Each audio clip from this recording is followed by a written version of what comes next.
Bonjour à tous, bienvenue sur Psychobrio, la chaîne où je parle des relations entre personnes au niveau psychologique. Avant de commencer, si vous ne l'avez pas déjà fait, n'oubliez pas d'appuyer sur le bouton d'abonnement ci-dessous. Aussi, n'oubliez pas de cliquer sur la cloche de notification. Cela vous informera à chaque fois que je télécharge une nouvelle vidéo. Ainsi, vous ne manquerez de rien. Aujourd'hui, nous allons passer à la deuxième partie de ma série sur le rejet narcissique.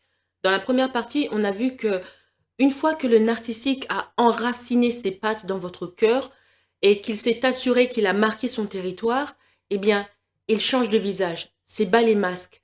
Il commence à jouer à votre cœur, à jouer avec votre raison.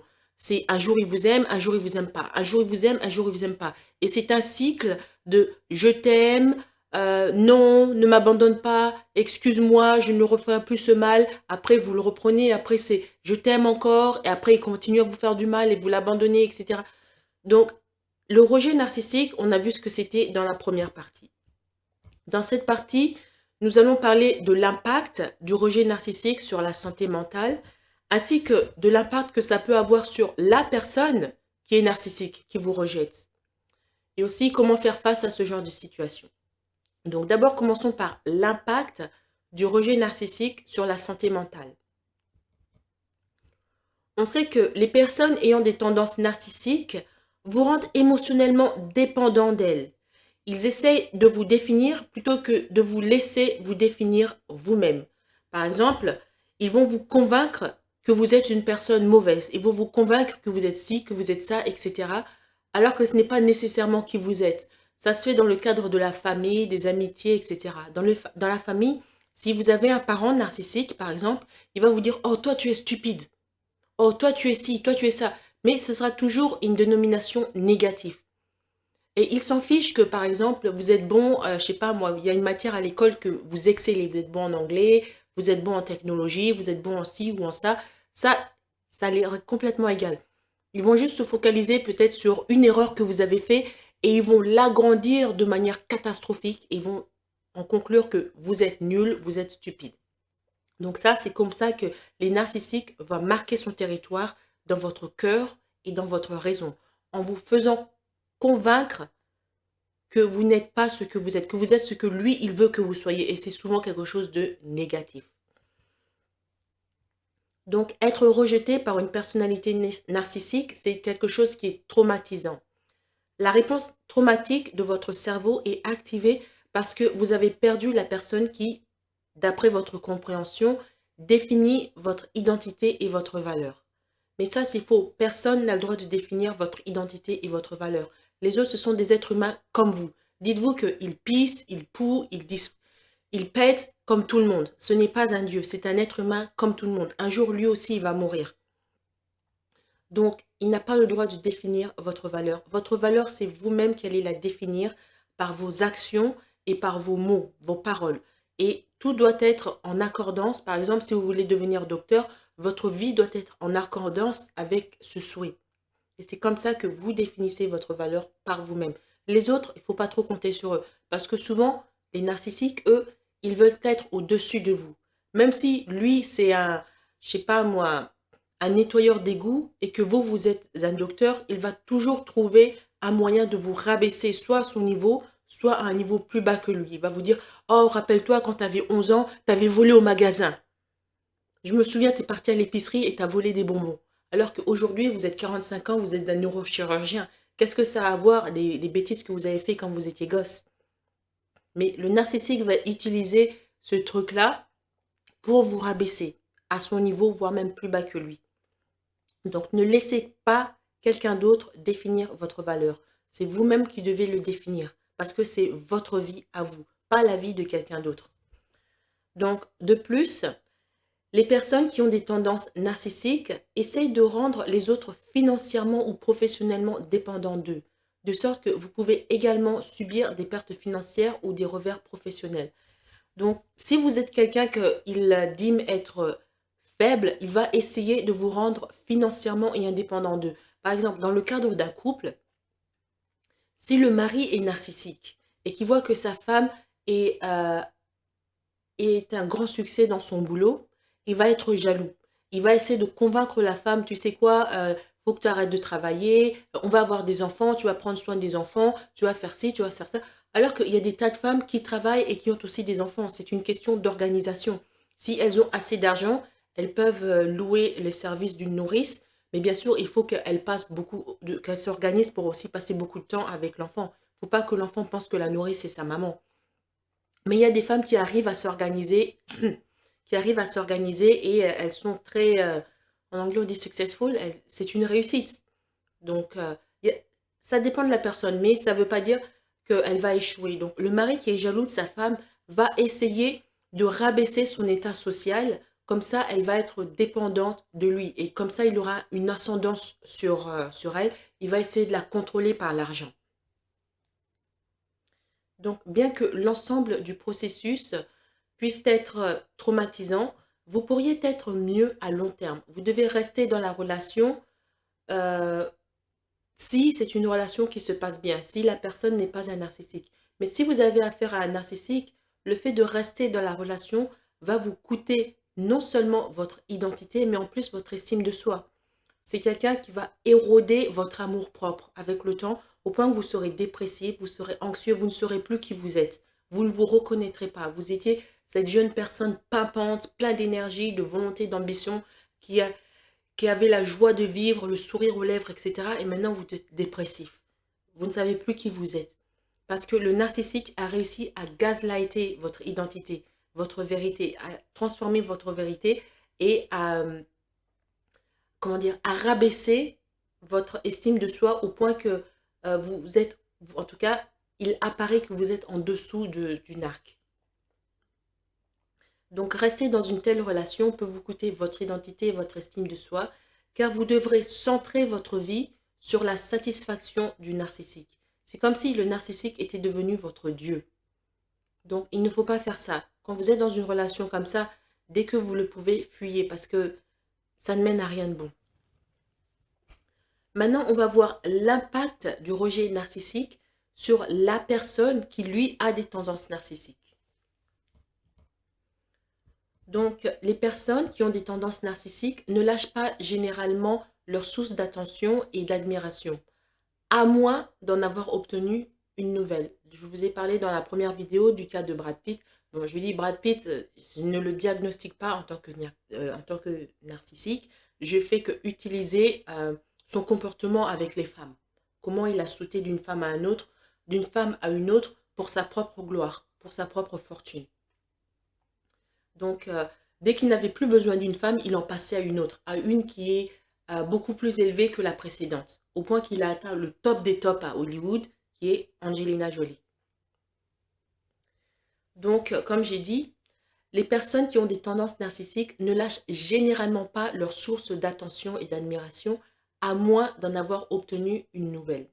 S'ils perdent quelque chose d'important pour leur image de soi, eh bien, ils ressentiront la perte et ils vont revenir. Comment est-ce que ça se traduit? C'est-à-dire que, imaginez un homme qui commence dans une entreprise, mais il commence au bas de l'échelle. C'est-à-dire que il est, on va dire, agent de service. Il fait le ménage. Mais le gars, il est très ambitieux. Et en plus, il est très très beau. Il a un sourire charmant, il a un corps magnifique, etc. Et il arrive à charmer les femmes de cette entreprise. Donc, il fait en sorte que la dame qui s'occupe du département postage, tu sais, du département de distribution du courrier, tombe amoureuse de lui. Donc, elle tombe amoureuse de lui, elle veut passer le maximum de temps avec lui. Alors, qu'est-ce qu'elle fait? Elle l'engage au département du courrier. Donc, il va du ménage au département du courrier. Et après quelques mois, il fait en sorte que, je sais pas moi, une autre dame qui est dans l'entreprise, qui est dans un niveau plus élevé que les départements du courrier, disons le département marketing, tombe amoureuse de lui. Et après, cette femme du département marketing veut passer aussi beaucoup plus de temps avec cet homme. Donc, elle l'engage dans le département marketing. Et ainsi de suite, jusqu'à ce que son but soit de devenir PDG de cette entreprise. Donc, à la fin, il va essayer de séduire la fille du directeur de l'entreprise pour l'épouser. Et comme ça, il devient le beau-fils du PDG. Et le PDG, c'est un très, très, très vieil homme. Donc, et il n'a pas de fils et la fille n'est pas intéressée par les business. Donc, qu'est-ce qu'il va engager? Il va engager son beau-fils, qui est cet homme qui, il y a quelques années, était était en train de faire le ménage dans l'entreprise.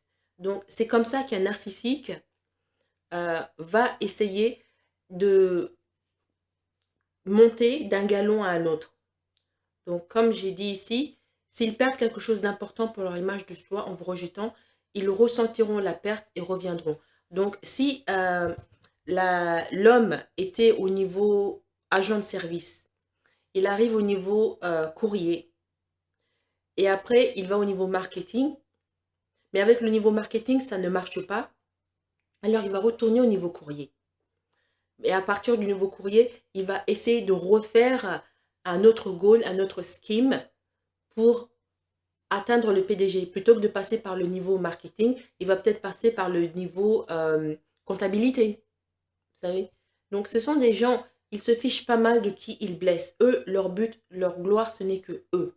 Voilà. Maintenant, voyons comment est-ce que vous pouvez faire face à la rejection narcissique. Comme j'ai dit jusqu'à présent, le narcissique va utiliser la personne pour atteindre un but. Il y a une part. Et l'autre part, comme je l'ai expliqué dans la première vidéo, le narcissique joue avec vos émotions parce qu'il ne vous respecte pas.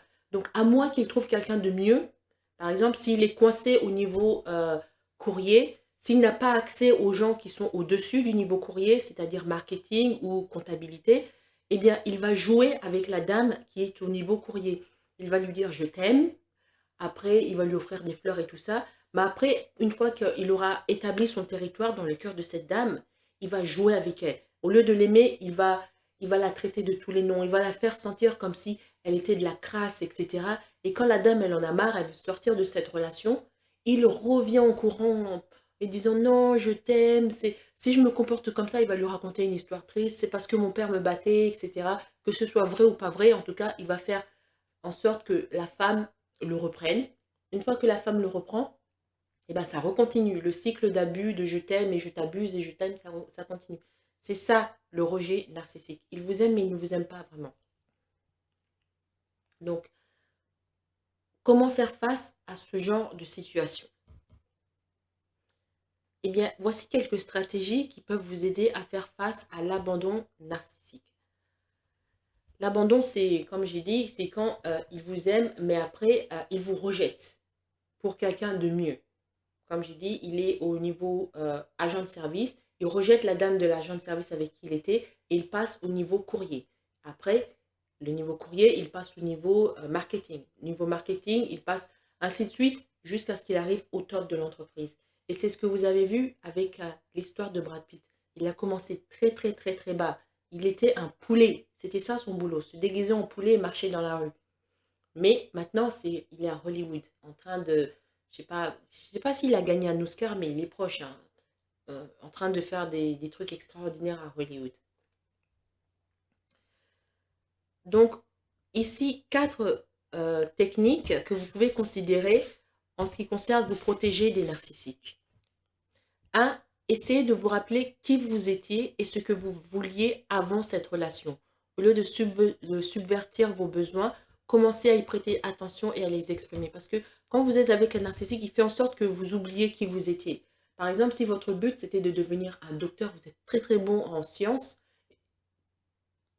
vous êtes très très bon, vous êtes très très bon ou bonne en sciences, et votre but c'est de devenir un docteur, lui, il va pas tolérer ça. Parce que si vous êtes un docteur, ça veut dire que vous êtes meilleur que lui. Si lui, son boulot, c'est, je sais pas moi, agent de service ou dans les call centers ou des trucs comme ça, c'est, disons la vérité en face, c'est pas le même niveau qu'un docteur. Donc, il va essayer de vous ralentir. S'il ne peut pas vous utiliser, il y en a qui vont vous pousser parce qu'ils savent que vous êtes fou amoureux d'elle, folle amoureux d'elle, et que ils vont pouvoir utiliser votre argent, mais d'autres sont beaucoup trop fiers. Ils vont dire, je ne veux pas que cette personne soit au-dessus de moi à l'échelle sociale. Donc, ils vont tout faire pour vous faire changer d'avis. Donc, vous devez essayer de vous rappeler qui vous étiez et ce que vous vouliez avant cette relation. Avant cette relation, vous vouliez devenir un docteur, mais tout à coup, cette personne est en train d'empoisonner votre esprit pour que vous deveniez femme de ménage comme lui. Il lui dit, oh, il faut avoir une vie simple. Vous savez, docteur, c'est trop frustrant, c'est trop compliqué, c'est pas bon pour l'environnement. Ils vont me raconter des tas de bêtises comme ça. Donc, vous devez vous rappeler qui vous étiez avant cette relation. Le point numéro 2, apprenez, ou en tout cas réapprenez, comment les relations saines se développent, ce qui est souvent le plus lent et avec moins de feu et de drame que les relations narcissiques. Une relation normale ne commence pas en coup de vent comme ça. Enfin, ça peut commencer en coup de vent dans le sens où il y a, comment on dit, l'amour au premier regard, le coup de foudre, c'est ça, ouais, c'est ça le mot que je recherchais, le coup de foudre. Mais à un moment, cette vitesse doit ralentir. Les gens doivent apprendre à se connaître. Alors qu'avec le narcissique, il ne veut pas que vous appreniez à le connaître. Et tout va aller très, très, très, très vite. Regardez ce qui s'est passé avec Prince William et sa femme, Catherine. Ils ont pris environ 8 ans pour se connaître avant de se marier. Alors qu'avec, comment elle s'appelle, Prince Harry et sa femme, c'était une question de mois, hein. C'est très, très vite. En moins de 2 ans, allez, c'était marié. Donc maintenant, la relation, bah, c'est une relation, enfin, je ferai des vidéos dessus. Dans ma prochaine chaîne, Psychobrio, j'aurai une catégorie où je ferai des vidéos dessus parce qu'on peut apprendre beaucoup sur le point psychologique. Et surtout si vous avez des enfants, en particulier des garçons, et que ces garçons ont un état financier que beaucoup de femmes aiment, il faut les enseigner à se méfier des succubus, des sirènes, des mermaids, de ce genre de femmes qui vont vous captiver par leur beauté. Mais vous verrez, je vous invite à vous abonner à toutes mes chaînes. Regardez dans ma page de présentation sur YouTube, tout en bas, il y a mes chaînes, c'est écrit abonnez-vous à. Donc abonnez-vous à toutes mes chaînes, comme ça vous ne manquerez aucune de mes vidéos. Donc, ça c'est le deuxième point, le narcissique va faire en sorte que la relation se développe à toute vitesse. Comme ça, il vous jette de la poudre aux yeux. Vous ne voyez pas qui ils sont vraiment, parce que tout va trop vite. Vous n'avez pas le temps de réfléchir. Hey, c'est pas très bien la manière dont il a parlé à la serveuse. Il était rude envers elle, hein. Ou alors, oh, j'aime pas trop la manière dont il se moque de ces gens-là, ces petits immigrés qui sont en train de, comment on a dit, qui sont en train de bégayer dans la rue. Des petits détails comme ça que il va faire en sorte que vous ne preniez pas le temps d'y réfléchir, mais une fois que vous serez, disons, peut-être marié avec cette personne, et ben ces petits détails auxquels vous n'avez pas fait attention, vous allez voir, tout ça va se retourner contre vous. Quand vous vous fréquentez, il était rude avec la serveuse. Maintenant, il va être rude envers vous. Quand vous les fréquentez, vous marchez dans la rue, vous voyez les petits immigrés en train de faire la manche dans la rue et lui se moquer d'eux. Maintenant, lui, il va se moquer de vous. Mais il ne vous a pas laissé le temps de réfléchir à tout ça. Parce que tout est parti très, très vite. Donc, vous devez freiner la relation quand vous êtes avec une personne que vous suspectez être narcissique. Quand vous voyez qu'il veut, par exemple, les gens qui vont se marier à Las Vegas, ils se connaissent depuis juste quelques jours et puis ils vont se marier. Non, non, non, n'acceptez pas ça. Freinez la relation et étudiez la personne. Prenez le temps d'étudier la personne. Le troisième point, c'est entourez-vous de personnes qui vous soutiennent sincèrement. Donc, pour faire face au mal qu'un narcissique peut engendrer sur vous, vous devez avoir un système de soutien. Normalement, ce serait votre famille, vous pouvez avoir des amis, vous pouvez même avoir des professionnels, hein, un avocat, un conseiller financier, parce que les narcissiques vont essayer peut-être de vous voler de l'argent. Enfin, entourez-vous de personnes qui veulent votre bien. Parce que les relations avec des narcissiques ont des tendances euh, qui, qui peuvent vous faire vous sentir isolé et ils peuvent aussi essayer de remettre en question votre réalité. Donc, passer du temps avec des personnes qui se soucient vraiment de votre bien-être peut vous aider à intégrer des perspectives plus saines et à retrouver votre sens de l'équilibre. Le quatrième point, ce serait envisager d'apprendre des techniques de régulation émotionnelle pour vous aider à gérer la douleur de la séparation. Donc, à un certain point, vous pouvez en arriver à la conclusion qu'il ne reste plus rien à sauver dans cette relation avec cette personne. Cette personne est trop distordue, je ne peux plus vivre avec elle. Donc, et ça va vous faire mal au cœur parce que quelque part, au fond, vous aimez cette personne, vous étiez amoureuse. Mais vous devez trouver des techniques pour ne pas sombrer dans la dépression. Et pour ça, je vous encourage vivement, comme d'habitude, à aller voir un thérapeute spécialisé. Enfin, Lorsque vous réfléchissez aux facteurs qui vous ont attiré vers une relation avec cette personne en premier lieu, vous serez peut-être surpris de constater qu'il ressemble à une figure de votre enfance, comme un parent qui n'était pas disponible pour vous. Parfois, ça arrive, hein, les gens qui ont eu des parents, admettons un homme qui a eu une mère narcissique, une mère qui ne passait pas assez de temps avec l'enfant, qui était beaucoup plus intéressée à sa carrière et je sais pas moi, quelque chose qui a un rapport avec la mère, qui était beaucoup plus intéressé à ça, eh bien, l'enfant, dans son cœur, il veut passer du temps avec sa mère. Il veut que sa mère l'aime. Ça, c'est tout à fait naturel. Mais ce côté-là, ça a échoué. Donc, il se dit, ce n'est pas peine perdue. Il va retrouver une autre femme, consciemment ou inconsciemment, qui est le portrait de sa mère, le portrait psychologique de sa mère. Et il va essayer de regagner l'amour de sa mère à travers cette femme. On voit ça un peu regardez ce qui s'est passé avec le prince Harry. Si vous lisez le livre, c'est le livre de Tom Bauer, ça s'appelle Revanche. Dans ce livre, Tom Bauer explique que Harry, au début quand il commençait avec Meghan, et il présentait Meghan à sa famille, il est parti présenter Meghan aux sœurs de Diana, de princesse Diana. Elle a, je crois, 2 sœurs. Et il disait à ses tantes, oh, vous pensez pas qu'elle ressemble à ma mère? Et les 2 sœurs, elles disaient, non, elle ressemble pas à ta mère. Et partout où il allait, il essayait de convaincre les gens qui ont connu Diana, qui ont connu la princesse Diana, que Meghan est la ressemblance de sa mère. Et même dans son livre, il dit que Meghan est un peu la réincarnation de sa mère. Parce qu'il a perdu sa mère à un âge très jeune. Et ça lui a fait mal. Mais voilà le problème, la différence entre lui et William, le jour où leur mère est morte, leur caractère est ressorti. Parce que avant qu'elle meure, comme tous les soirs, elle appelle ses fils pour leur souhaiter bonne nuit. Devinez qui a pris le téléphone et qui n'a pas pris le téléphone. William a pris le téléphone. Il a dit, oh, bonne nuit maman, je t'aime. Mais Harry a refusé de prendre le téléphone. Je ne sais pas ce qu'il avait. Vous savez, les caprices des enfants, etc. Ce jour-là, il n'a pas pris le téléphone. Et la prochaine chose qu'il apprend, c'est que sa mère est morte. Donc, quelque part dans son cœur, ça lui fait mal. La mère est morte, il n'a pas pu en moins lui parler. Donc, il essaye de réincarner sa mère à travers son épouse. Et bien sûr, son épouse, elle est contente parce que ça veut dire beaucoup plus d'argent pour elle. Enfin, faut lire le livre de Tom Bauer et aussi le livre de Harry. Il raconte cette histoire. Il est au moins honnête il raconte sa perception de sa mère en comparaison avec sa femme. Au moins, de ce côté-là, il a été honnête. Donc, c'est l'une des raisons pour laquelle certaines personnes s'accrochent aux narcissiques, ou toute leur vie, ils se retrouvent avec des gens qui sont des narcissiques. Parce que consciemment ou inconsciemment, cet aspect de leur enfance, ils veulent la corriger.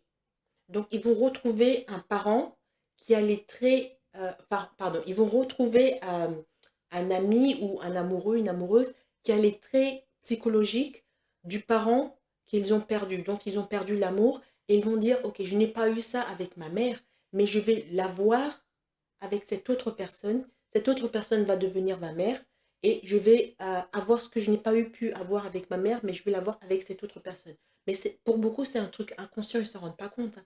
Vous regardez ma vidéo sur l'approvisionnement narcissisme, c'est une série de 2 vidéos. Je parle de l'ego et de l'inconscience, comment est-ce que ça marche. Voilà. Si vous avez plus de questions à me poser, n'hésitez pas à aller sur mon site Buy Me a Coffee et posez-moi plus de questions et je ferai des vidéos. Enfin, pour conclure, je dirais que être dans une relation romantique avec quelqu'un qui a des tendances narcissiques peut vous amener à subvertir votre réalité et vos besoins. Être rejeté par eux peut être traumatisant parce que vous avez perdu la confiance qui définit votre identité et votre estime de soi. Bien que cela puisse être une perte dévastatrice, il existe des mesures que vous pouvez prendre pour faire face et guérir. À long terme, vous pourriez être mieux avec des relations plus saines et solidaires. Merci d'avoir écouté cette vidéo. Avant de partir, n'oubliez pas de vous abonner et de partager cette vidéo en ligne. Il y a sûrement quelqu'un que vous connaissez qui a besoin d'en savoir plus sur ce qu'il en est réellement des narcissiques et des problèmes de santé mentale. Si vous aussi, vous voulez me demander de développer un sujet sur les relations psychologiques qui vous intéresse, vous pouvez me contacter par le moyen de mon compte Buy Me a Coffee. Le lien est en bas. Merci et à bientôt.